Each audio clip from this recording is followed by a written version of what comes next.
no vale da decisão. Esse versículo já usei algumas vezes aqui e sempre é esse desafio da decisão, da confrontação com algo novo que vai vir. Joel capítulo 3, versículo 14. Sentados mesmo, por favor, abra sua Bíblia, vamos ler este versículo da palavra de Deus. Que Deus nos motive então a tomarmos decisões este ano, decisões sábias, decisões soberanas, orientadas por Deus. Joel 3,14 é um pequeno livro, mas uma grande mensagem.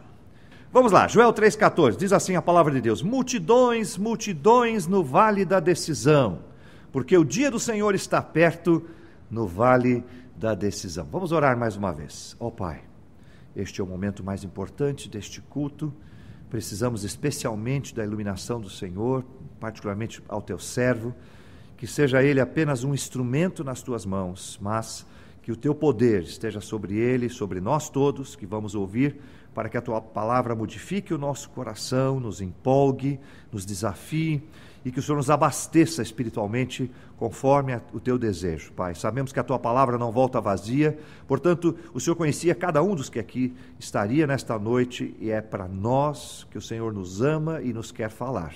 Por isso te agradecemos e te pedimos mais uma vez a tua bênção em nome do Senhor Jesus. Amém, Pai. Muito bem. Quantas pessoas estamos no mundo hoje? Eu me atualizei, eu sempre falava em 6 bilhões e alguma coisa, mas para 2015 já ultrapassamos os 7 bilhões, estamos em 7,3 bilhões de pessoas neste planeta. É muita gente, é muita gente. Infelizmente, nesta época do ano, muitos estão em festejos, e na virada do ano, eu gosto de assistir algumas das apresentações de fogos que fazem, é muito bonito, né? E sabemos que na Austrália tudo começa do lado de lá, né? O primeiro ano novo vai ser lá, neste planeta. E eles todos os anos fazem desenham os céus com fogos de artifício para receber o ano novo. Mas, na verdade, quando recebemos o ano novo, essas expectativas do novo tocam o nosso coração.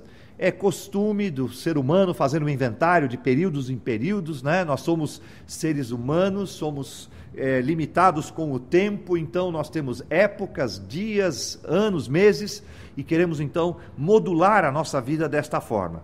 E assim, você já deve ter comprado sua agenda para 2016, já está passando a limpo as datas da velha para a nova, enfim, você está começando a planejar 2016. E há uma preocupação latente, pessoas fazem votos espirituais nesta época do ano.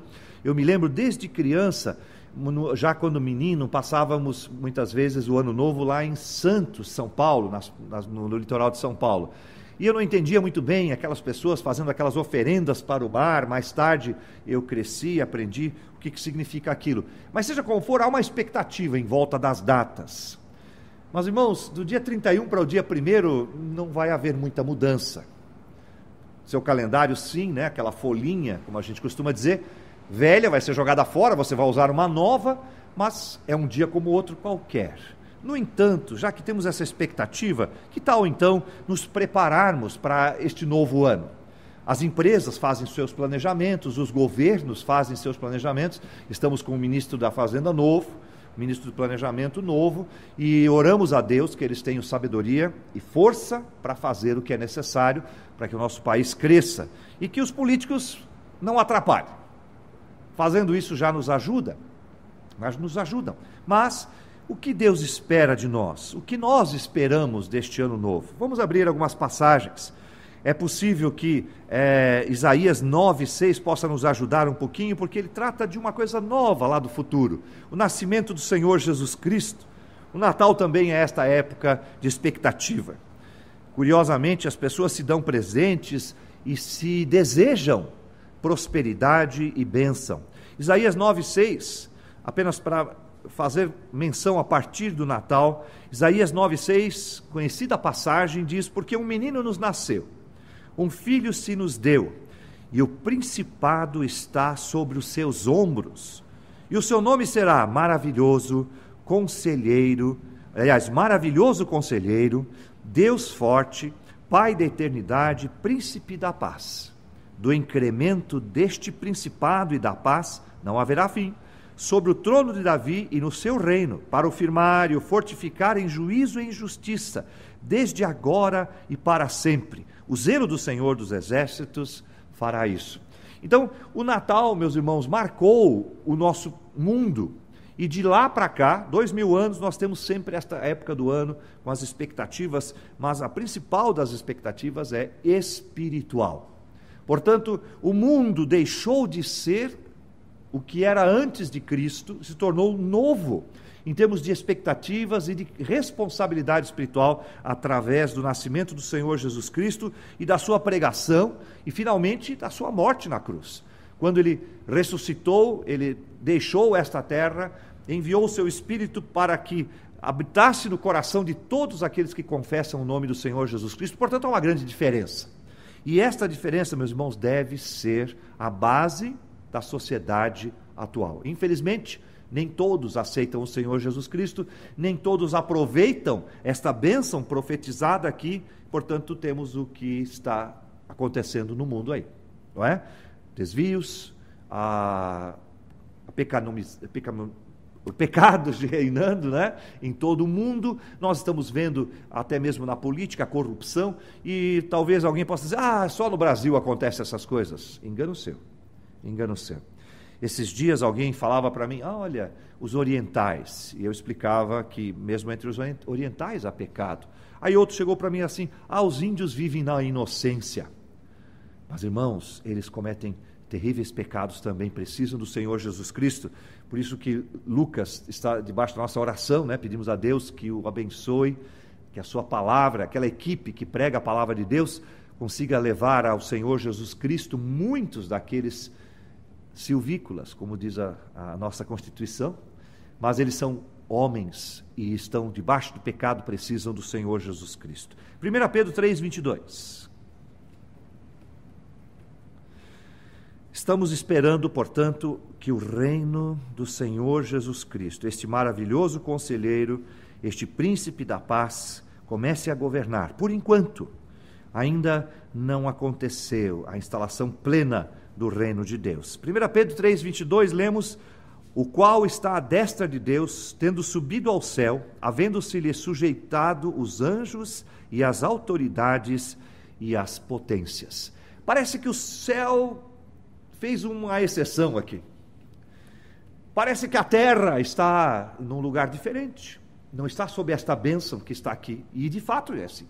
Enquanto Cristo não voltar e pisar esta terra, e aí então prender o pecado, nós estaremos fora desta bênção que está escrito aqui, sujeitando anjos, as autoridades e as potências, mas o homem continua debaixo do pecado, continua sob a maldição do pecado, continua sem a bênção de estar sobre o poderio do Senhor Jesus Cristo. Meus irmãos, Jesus não é um ditador que quer seu próprio benefício, mas ele ama o ser humano e gostaria que todos estivessem debaixo do seu jugo. O seu jugo é suave, ele é manso e humilde de coração, e podemos confiar nele como um amigo mais chegado que um irmão.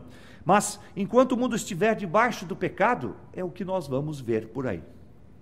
O pecado reinando, as coisas acontecendo da maneira triste como está acontecendo, até mesmo na nossa cidade, né? Neste finalzinho de ano, nós nos assustamos com a violência que está aí. Mas, irmãos, qual é a decisão que eu devo tomar, então, se é que tenho que tomar alguma para estas noites que virão, para o próximo ano novo, nesses minutos que temos pela frente no velho ano?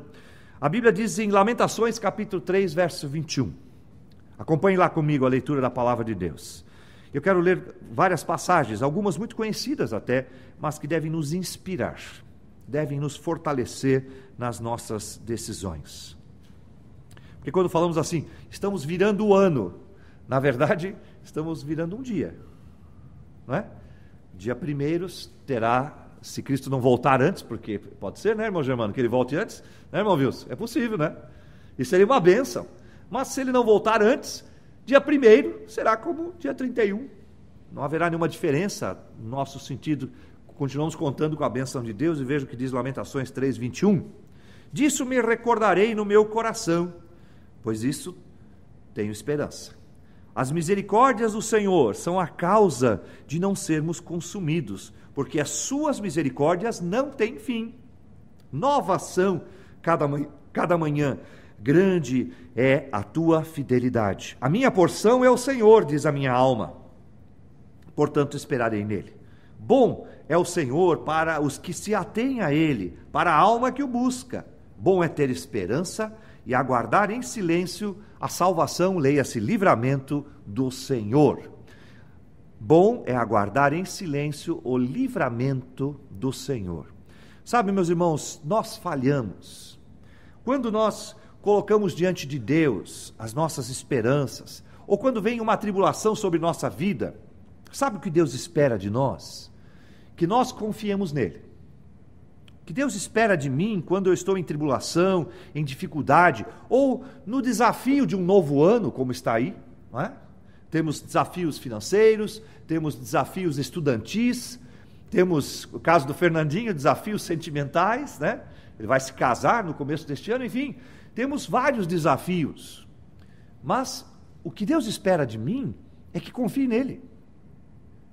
E sabe o que dizem esses versículos? Que mesmo que eu não confie nele, e que o fato de eu não confiar nele vai entristecê-lo, ele se mantém fiel e vai me abençoar da mesma maneira. Mesmo que eu não confie no Senhor, mesmo que eu não entregue a ele o meu amanhã em confiança, ainda assim ele vai guardar o meu amanhã e vai me livrar das dificuldades e de todos os males que vêm sobre minha vida. Portanto, as misericórdias do Senhor não têm fim, e a sua fidelidade também não. Amém, irmãos? Por isso que parece inconclusivo, porque muitas vezes a gente pensa assim, não, se eu for fiel, então Deus vai me dar, não é? Quantas vezes nós não pensamos assim? Mas nós não somos fiéis, nós falhamos, só que Deus sim é fiel, ele se mantém na posição original, ele faz, por isso que ele disse lá, novas são a cada manhã, no verso 23, grande é a tua fidelidade. Note que aqui o discurso passa da terceira pessoa para a segunda pessoa, onde ele se coloca diretamente no diálogo com Deus. Então, meu irmão, confie em Deus, mas mesmo que você não confie, ou se a sua fé for abalada, porque grande é a sua dificuldade, porque escalpelado o mar sobre ti, as ondas te parecem cobrir, mesmo que você pareça não confiar, Deus estenderá a sua mão e há de te segurar. Mas talvez que te dê um puxão de orelha, lembra de Pedro, né? Por que duvidaste? Estavas indo bem, né? Vieste na minha presença, caminhaste sobre o mar, e o que aconteceu para que afundastes?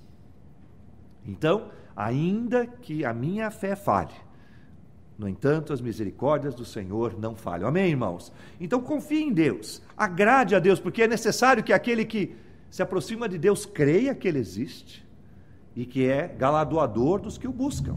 E sem fé, vamos trocar a palavrinha para a versão judaica, sem confiança, é impossível agradar a Deus.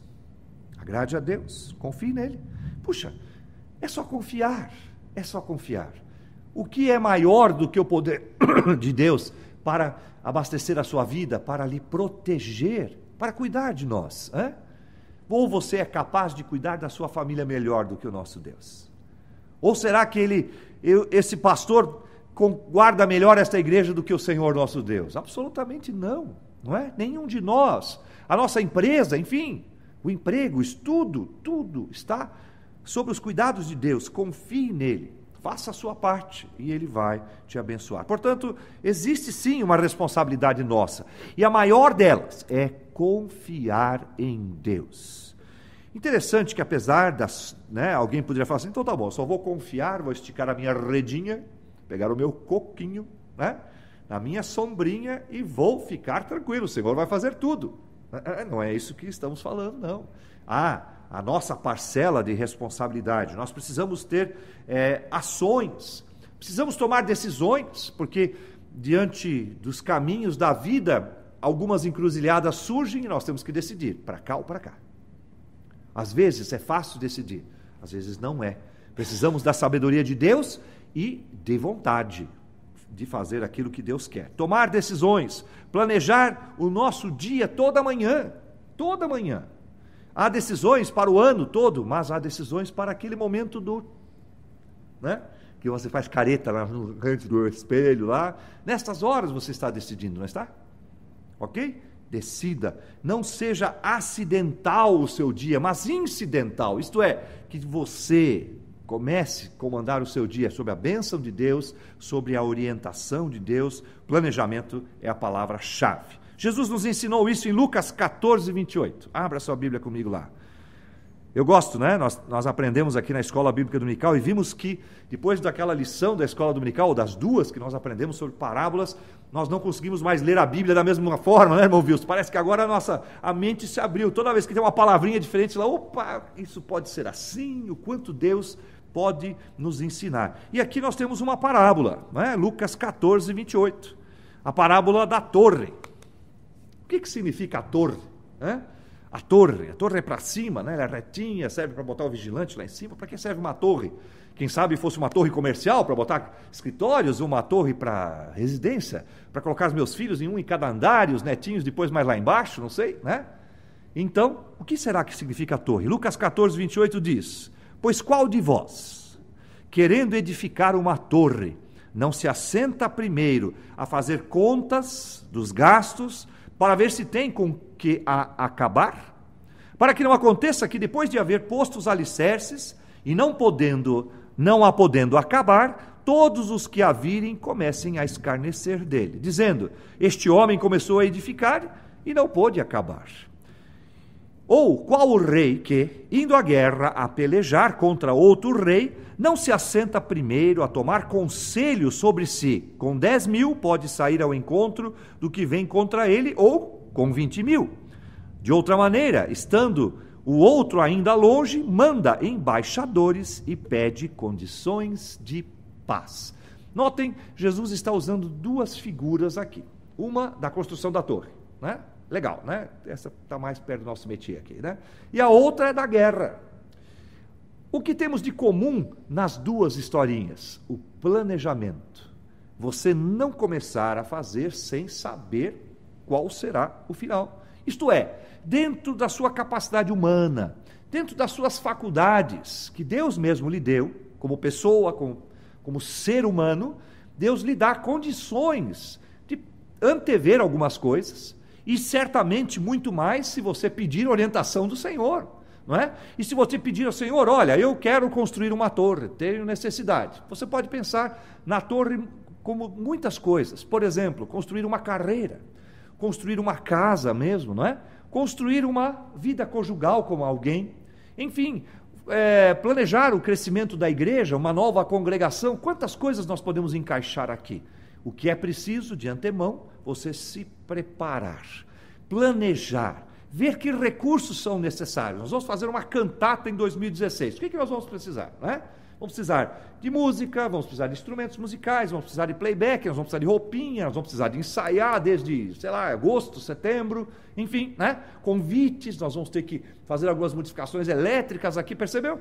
Então, em todos os nossos projetos, estamos construindo uma torre. Precisamos pensar. Irmãos, os crentes são os maiores pensadores deste planeta, você sabia não? Sabe por quê?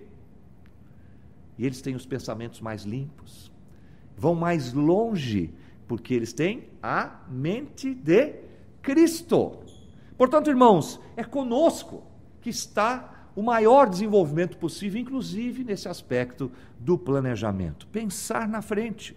Por que, irmãos, no começo do ano a gente senta e reúne a diretoria que os irmãos mesmo escolheram, né, sob sugestão da diretoria passada, para que eles sentem mais algumas colaborações, os líderes dos diversos grupos, dos diversos departamentos, sentamos juntos para planejar.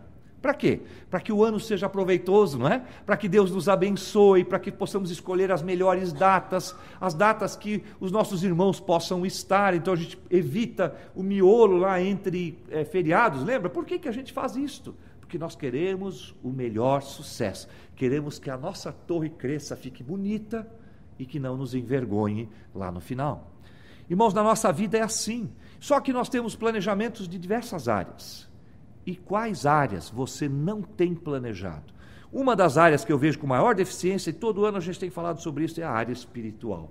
qual é o desafio espiritual para a minha vida, para a sua vida, para a nossa vida enquanto igreja para o ano de 2016.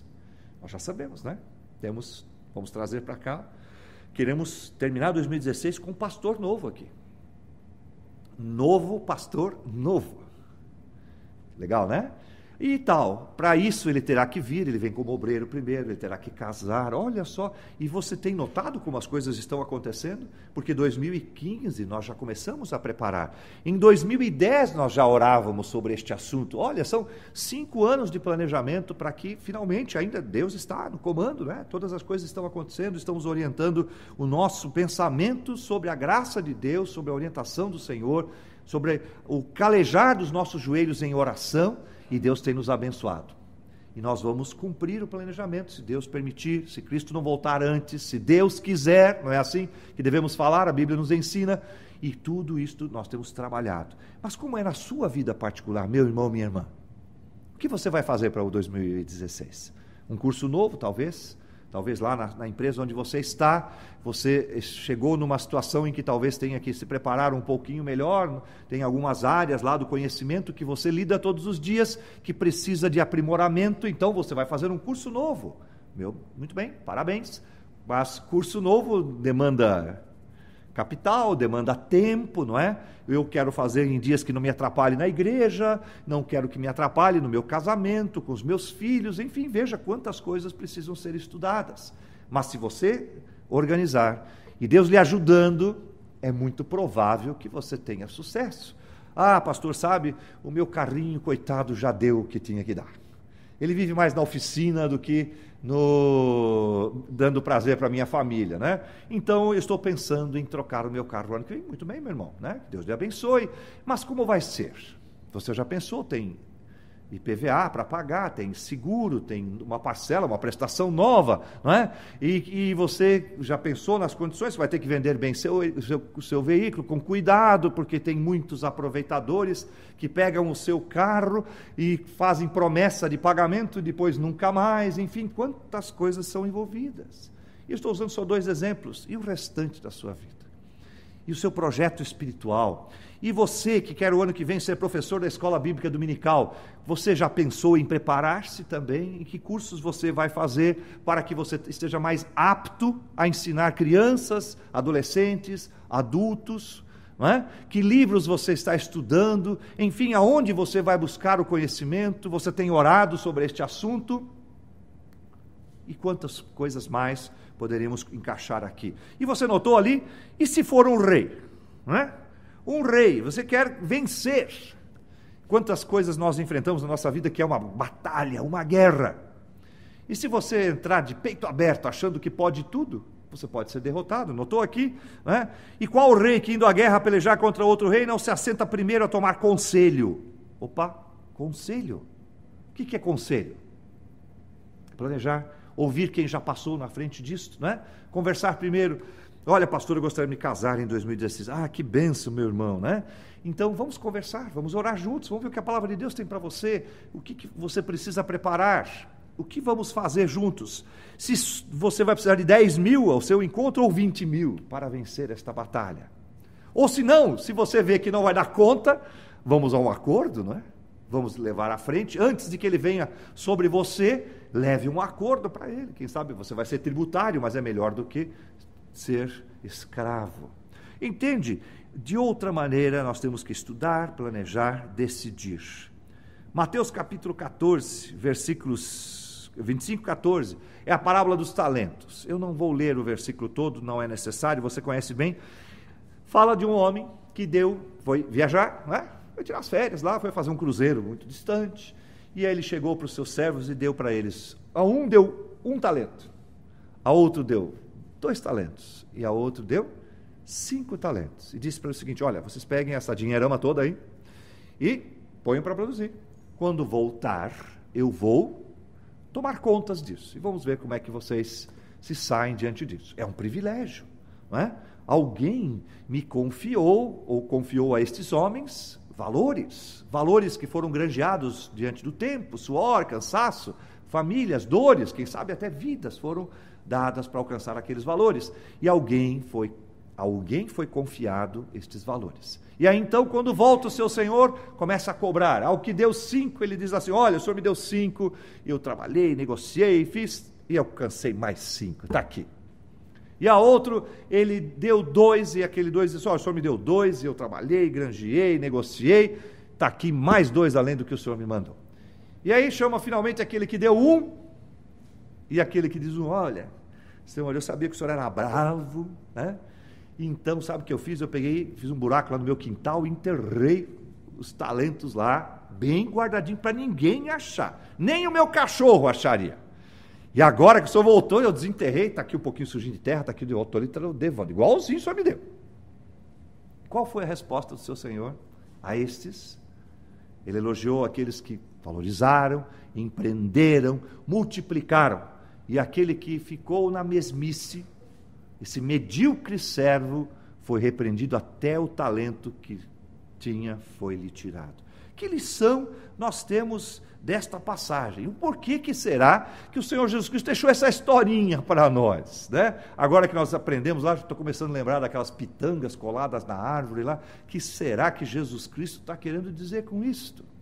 Meu irmão, Ele espera que nós prosperemos, Ele espera que nós cresçamos. É natural isso. Então, meu irmão, se você tem um degrau espiritual hoje, né? Não sei qual é a escala para colocar isso, eu não tenho esta régua para medir a sua espiritualidade, mas Ele espera que 2016 ela esteja num degrauzinho acima do que esteve em 2015. E que na sua vida financeira, na sua vida estudantil, na sua vida sentimental, na sua espiritualidade, na sua santidade, nos seus dons, nos seus talentos, olha aí, né, tá? A situação parecida, os nomes, na sua vida, como um todo, como pai, como mulher, como esposo, como esposa, como filho, você esteja melhor. Pastor Josué, lá em São Paulo, sempre diz assim: que eu seja hoje melhor do que fui ontem. Que eu seja amanhã, essa é a oração que ele faz de púlpito assim, como eu estou falando para os irmãos, que amanhã eu seja melhor do que hoje. Esta é a oração diária de um homem de Deus, que quando ouve esta parábola, sabe que seu Senhor lhe cobra resultados. Meus irmãos, nós não temos síndrome de caranguejo. Caranguejo diz que anda para trás, né? Eu nunca vi caranguejo andar para trás, ele anda de lado, né? Mas nem de lado, nós temos que andar para frente, temos que crescer. Em tudo, em todas as áreas, em tudo aquilo que Deus nos colocar, nós temos que prosperar. Lembra de José do Egito? No começo a coisa foi difícil, não é? Ele foi preso pelos seus irmãos, que violência. Eu estou falando de violência, não estou falando de terem amarrado ele, não estou falando de jogarem dentro de um poço, não, estou falando da falta de amor, da falta de consideração, né? Que violência ele passou, mas ele foi jogado lá no Egito como escravo, mesmo assim ele persistiu, Deus abençoou, até que houve inveja e o diabo foi lá e deu-lhe uma rasteira, voltou para a estaca zero, e ele insistiu, e chegou a ser o governador do Egito. E sabe por que isso? Porque Deus queria abençoar o Egito. E sabe por que Deus queria abençoar o Egito? Porque Ele queria abençoar Israel. Olha só que volta, né? Às vezes o Senhor tem uns caminhos assim, né? Pumba, volta aqui. Tudo isto porque os seus servos obedeceram, a nação de Israel pôde ser protegida, a família de José, a nação de Israel. O Egito precisava ser abençoado, precisava sobreviver, precisava conhecer o poder de Deus, a ponto de ser um bom criadouro, não é? Um berçário de uma nação. Eles eram apenas alguns clãs, ou um grande clã, e agora Deus queria fazer daquele clã uma grande nação. Então, onde colocá-los? Era um bebezinho ainda, uma nação bebê, precisava de cuidados. Como lá na maternidade das Vargas, tinha que ter lá a UTI, né, o Natal, né, e Deus então colocou-os dentro lá do Egito. Prosperaram, e aí chegaram na maturidade. Aí Deus começou a prová-los, tirou-os de lá e levou para a nação. Notem, mas e se José tivesse falhado? Ah, pastor, Deus teria mandado o Zezinho, teria mandado outro, certamente. Mas José não falhou. José não falhou. E Deus espera que você não falhe. Que planos Deus tem para a sua vida para o ano que vem? Para esta igreja, para a sua família, para você mesmo. Que planos Deus tem? Tem uma outra passagem muito bonita também, né? Hoje nós estamos lendo bastante, não temos tempo, o nosso relógio está andando lá. Ah, que bom, pena, né? Está andando. Mas Mateus 6, conhecida passagem nossa. Mateus 6, Deus quer que tenhamos, no entanto, noção das prioridades sobre o nosso viver. Sabe, meus irmãos, esta mensagem é para mim, é para você, é para nós, para que nós possamos de fato acordar para o que Deus quer fazer com a nossa vida. Deus tem grandes planos para mim e para você. Mateus 6, conhecida passagem. Todo mundo sabe um versículo de Mateus 6 primeiro, né? Qual é o que todo mundo sabe? 6,36, né? Buscai primeiro, cantamos na canção. Mas vamos para o 24 primeiro, ok? Mateus 6, 24. Ninguém pode servir a dois senhores, porque ou há de odiar um e amar o outro, ou se dedicará a um e desprezará o outro. Não podeis servir a Deus e a Mamon. O Mamon aqui é referência às riquezas. Por isso vos digo, não andeis cuidadosos quanto à vossa vida, pelo que haveis de comer ou pelo que haveis de beber, nem quanto ao vosso corpo, pelo que haveis de vestir. Não é a vossa vida mais do que o mantimento, e o corpo mais do que a vestimenta? Olhai para as aves do céu, que não semeiam, nem cegam, nem ajuntam em celeiros, e vosso Pai Celestial as alimenta. Não tendes vós muito mais valor do que elas? E qual de vós poderá, com todos os seus cuidados, acrescentar um côvado à sua estatura? E quanto ao vestuário, por que andais solícitos? Olhai para os lírios do campo, como eles crescem, e não trabalham, e nem fiam. Eu vos digo que nem mesmo Salomão, em toda a sua glória, se vestiu como qualquer deles. Pois, se Deus assim veste a erva do campo, que hoje existe, amanhã é lançada no forno, não vos vestirá muito mais a vós, homens de pouca fé, ou de pequena fé? Não andeis, pois, inquietos, dizendo, o que comeremos, ou o que beberemos, ou com que nos vestiremos? Porque todas estas coisas os gentios procuram. De certo, vosso Pai Celestial bem sabe que necessitais de todas estas coisas, mas buscai primeiro o reino de Deus e a sua justiça, e todas essas coisas vos serão acrescentadas. Não vos inquieteis, pois, pelo dia de amanhã, porque o dia de amanhã cuidará de si mesmo. Basta a cada dia o seu mal. Meus irmãos, eu não estou contradizendo o que falava até agora, não. Até porque esta passagem ela é muito específica. Se você ler o contexto, você vai ver que Jesus Cristo estava mandando os seus discípulos agora ao mundão, não é?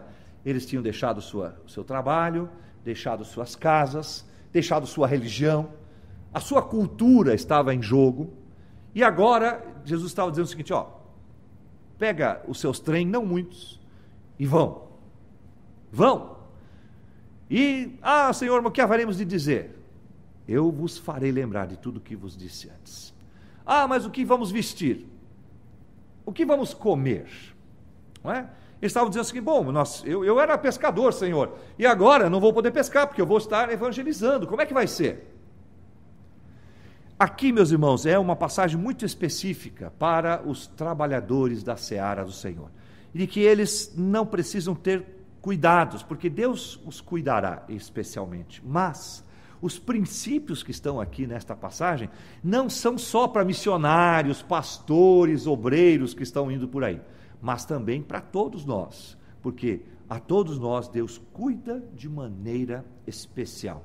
Mas eu quis colocar esta passagem aqui porque talvez em seu planejamento para o ano que vem esteja um desafio mais alto espiritual do que de outros.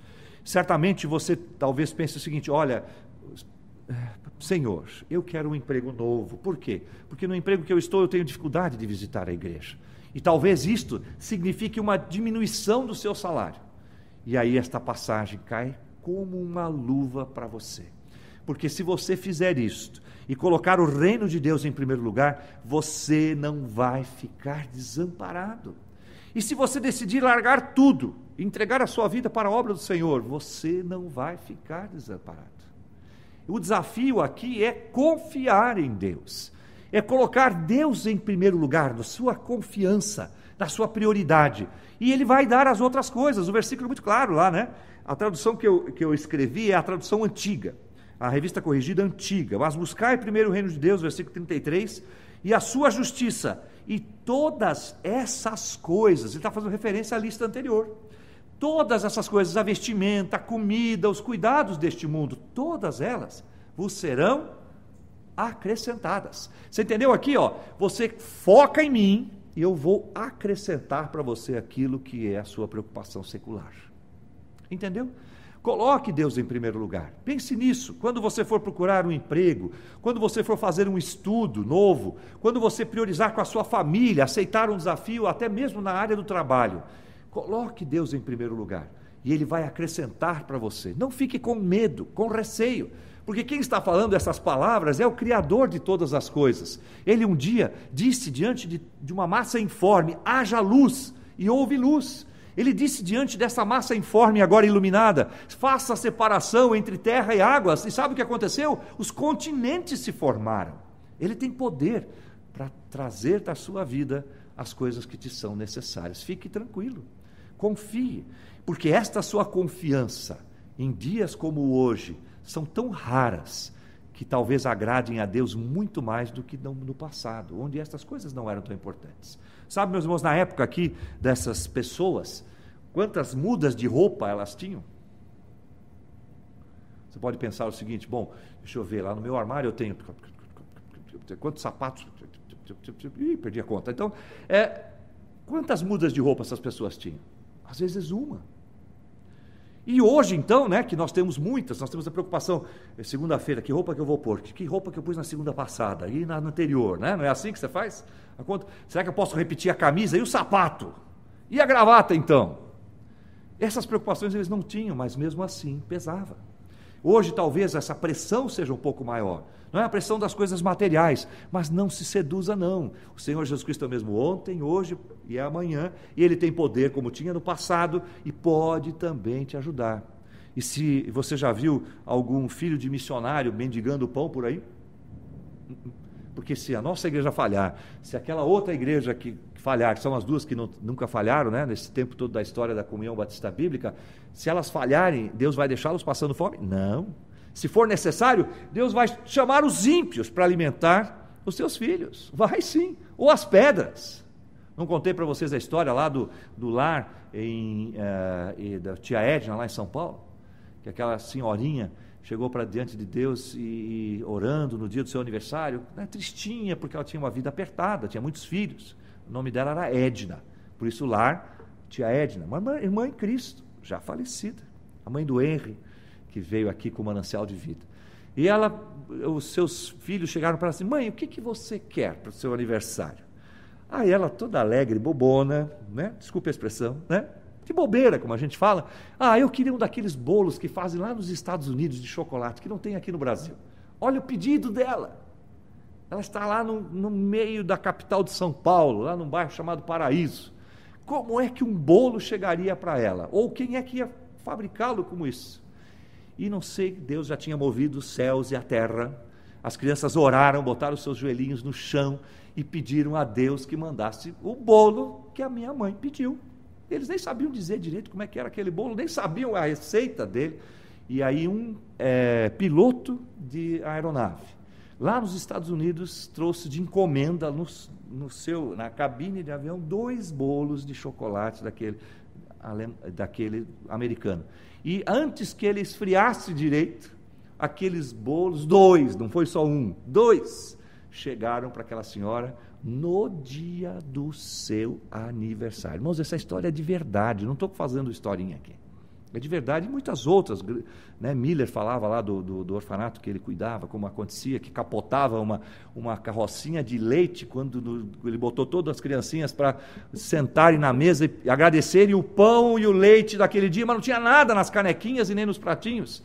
E a carrocinha de leite do padeiro capotou na esquina, e alguém pensou assim, olha, tem um lar aqui, vai estragar mesmo, vamos levar lá para as crianças. E elas já tinham orado, e quando elas levantaram a sua cabecinha, estavam sendo servidas de pão e de leite. Este é o meu Deus, este é o nosso Deus, que nos cuida, e Ele não cuida só dos órfãozinhos, não. Cuida de mim, cuida de você, cuida até do rico também, desde que tenha a sua fé no Senhor Jesus Cristo. Ele confie.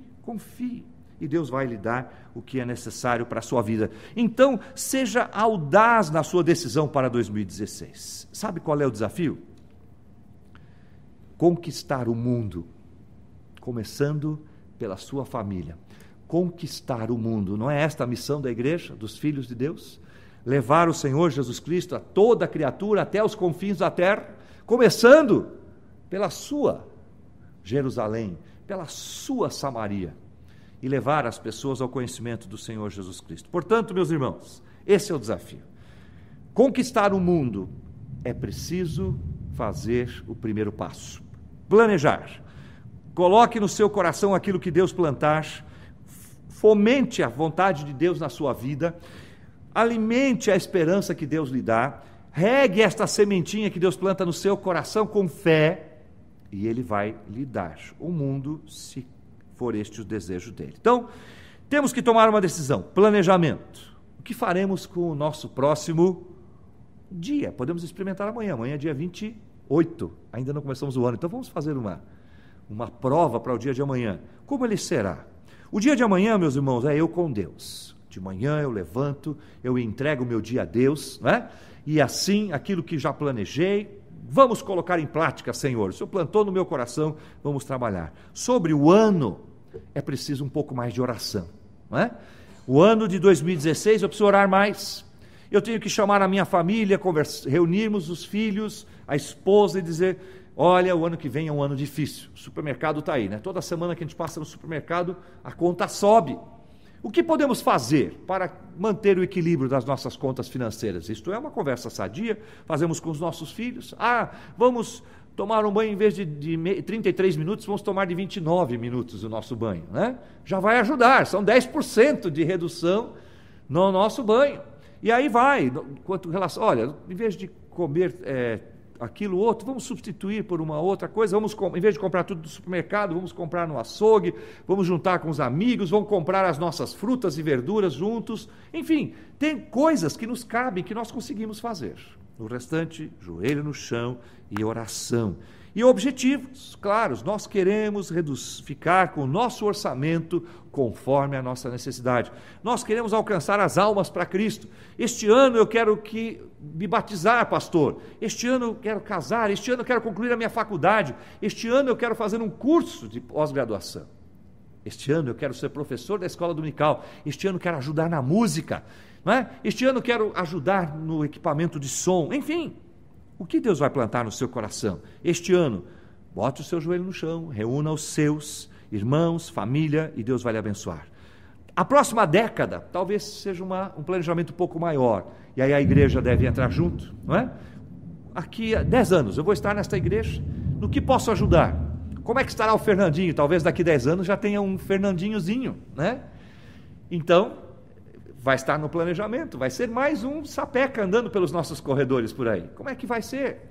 Enfim, temos planejamento, né, Fernando e né? Talvez tenhamos um Fernandinho lá, né? Um Filipinho andando pela casa, ali por ali. Enfim, 10 anos é um bom planejamento. Mais joelho, mais oração, não é? Mais planejamento. E o século daí já é para os governos, e milênios é para só nosso Deus, nosso Pai. Mas faça a sua parte, planeje. Não seja imprudente. Lembre da torre que o Jesus Cristo citou. Faça uma bonita torre, para a glória de Deus, que mostre o Senhor Jesus Cristo, que seja alta, esbelta, bonita, a sua vida na presença de Deus. Vamos colocar Deus nos nossos planos, ou melhor, colocar nossos planos no reino de Deus, e que eles sejam para a glória de Deus. E sabe, seremos felizes. Não seremos ricos, mas seremos felizes. Faremos a nossa vida para a glória do nosso Deus. Entregue ao Senhor os teus planos, faça com Ele os seus planos, entregue os seus direitos ao Senhor, e Ele fará com que o que deseja o seu coração seja alcançado. Essa semana eu vi numa caminhonete branca bonita, essas caminhonetes com rodas grandes, niqueladas, escrito assim: se eu for fiel a Deus, Ele vai fazer aquilo que eu sonho. Era uma frase, não literal, mas era mais ou menos isso. É uma interpretação errada do Salmo 37.